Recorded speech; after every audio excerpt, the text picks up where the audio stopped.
ఆయన ఏంటి ఎలా ఉంది వెంకీ మామ సినిమా? మామూలుగా లేదు భయ్య, మొత్తం కూడా ఊపాడు సినిమాతో. మొత్తం అందరూ కూడా నవ్వకుండా ఎవడం లేడు. నవ్వించడం యోగం ఒక భోగం అయితే నవ్వడం ఒక యోగం. నిజంగా సినిమాలో ఇచ్చి పడేసాడు. మొత్తం full entertainment movie.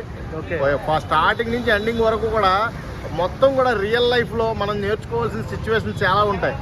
Full message oriented movie. ఒక రకంగా చెప్తే తల్లిదండ్రుల తర్వాత గురువుల గురించి కూడా చాలా బాగా చూపించాడు. ఒక్క విషయంలో చెప్తున్నా, ఒక్క మాటలో ఐశ్వర్య రాయ్ని చూసినప్పుడల్లా నాకు సౌందర్య గుర్తొచ్చేదయా. ఇంట్లో ఇల్లాలు వంటింట్లో ప్రియురాలు అప్పట్లో సినిమా ఎంత ట్రెండో అందరికీ తెలుసు. అలాంటి సినారియో మళ్ళీ కనబడింది.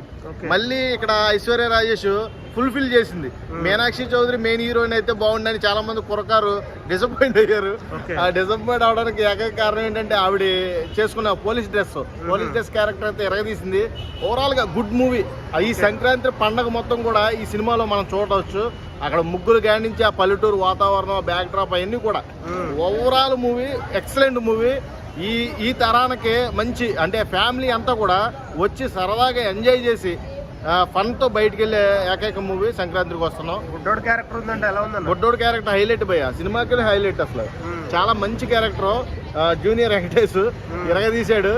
మొత్తం కూడా వెంకటేష్ ఫన్ యాంగిల్స్, ఆ పాటలు కానీ, ఆ రమణ గోకులు పాడిన, మధుప్రియ పాడిన పాట, అందరూ కూడా విజిల్స్ పడినాయి. థియేటర్ మొత్తం కూడా గంతులేసారన్నమాట.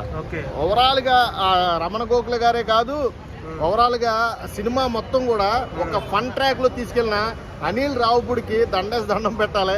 ఇలాంటి హెల్దీ డైరెక్టర్స్ మనకి రావాలి ఇంకా. ఎందుకంటే ఇప్పటిదాకా కూడా ఫెయిల్యూర్ లేని డైరెక్టర్ అనిల్ రావుపూడి తీసాడంటేనే ఫన్ జనరేట్ అవుద్ది. యాక్షన్ సీక్వెన్స్ అయినా ఫన్ మూమెంట్స్ అయినా అనిల్ రావుపూడి వల్లే అవుద్ది అని మళ్ళీ ప్రూవ్ చేశాడు. అనిల్ రావుపూడికి మంచి హైలైట్ మూవీ అవుద్ది. ఇది కెరీర్ లోనే బెస్ట్ మూవీ అవుద్ది.